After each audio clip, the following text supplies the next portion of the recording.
Nous avons eu 8 questions et une dizaine de sous-questions qui ont été choisies par la commission thématique sur l'éthique et la déontologie que j'ai eu l'honneur et le plaisir d'accompagner avec Patricia et tous ceux qui ont œuvré, Dominique, enfin, on était très nombreux. Et donc on a phosphoré et nous avons eu 259 personnes qui ont répondu, la très grande majorité des 259 répondants étant des médiateurs et sans doute dans la salle. Pour la totalité des répondants, il existe une différence entre éthique et déontologie en médiation. Ainsi, pour les personnes qui se sont exprimées, la déontologie, et Jacques Faget l'a rappelé, fait référence à des règles professionnelles qui fondent une pratique commune à tous les médiateurs. Alors que lorsqu'on vous interroge sur l'éthique, vous nous dites que cela renvoie à des valeurs morales, personnelles, propres à chaque médiateur. Autre question ouverte qui vous a été posée dans ce questionnaire, parmi les valeurs suivantes, quelles sont celles qui relèvent de la déontologie et celles qui relèvent de l'éthique? Aucune surprise, pour la déontologie du médiateur, 4 principes ont été plébiscités qui incarnent la posture du médiateur. On les connaît tous par cœur, l'indépendance, la neutralité, l'impartialité et la confidentialité. Ce sont ceux que vous avez cités majoritairement. Pour l'éthique du médiateur, les réponses sont plus intéressantes. En tout cas, l'ordre chronologique que vous avez donné, les valeurs communes sont vraiment à retenir. 7 valeurs fortes ont été citées par ordre décroissant. La première est l'humilité. La seconde, la loyauté. La troisième, l'intégrité. La quatrième, la disponibilité. La cinquième, le respect. La sixième, la liberté. Et enfin, la responsabilité.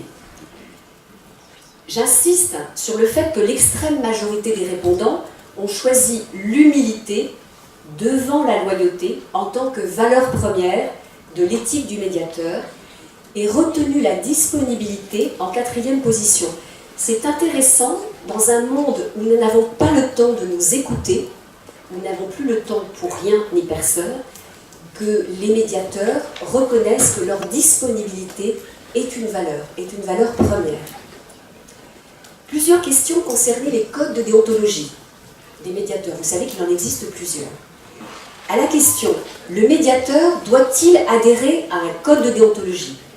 Seules 2 réponses négatives ont été recensées, ce qui sera sans doute de nature à nous rassurer tous. À la question, pensez-vous qu'il doive y avoir un code de déontologie commun à tous les médiateurs? Une écrasante majorité de 93% appelle à la création d'un code commun et unique. Je vous cite les 2 codes de référence qui ont été cités majoritairement par chacun d'entre vous dans les questionnaires.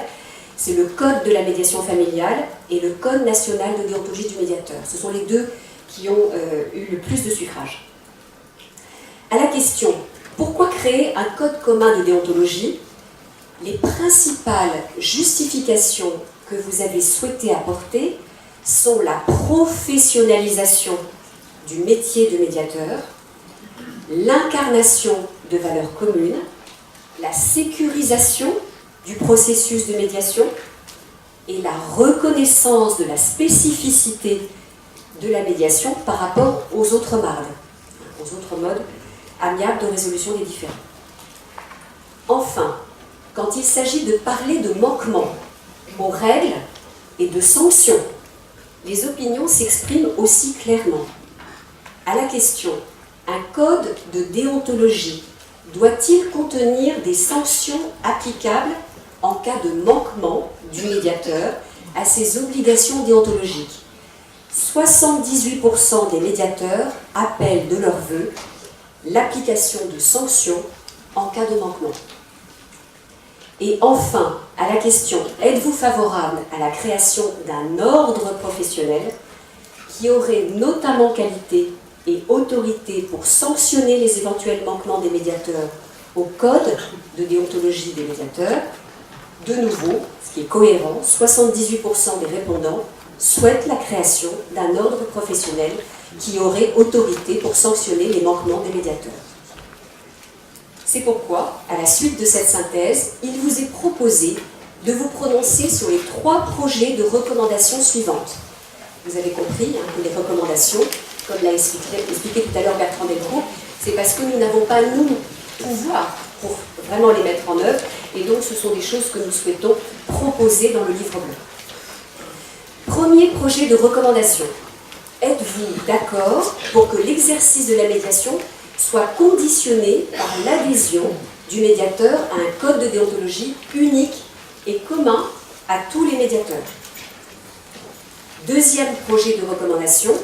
Êtes-vous d'accord pour qu'un ordre professionnel des médiateurs soit créé? Troisième projet de recommandation. Êtes-vous d'accord pour que le code de déontologie commun à tous les médiateurs contienne des sanctions en cas de manquement du médiateur à ses obligations déontologiques?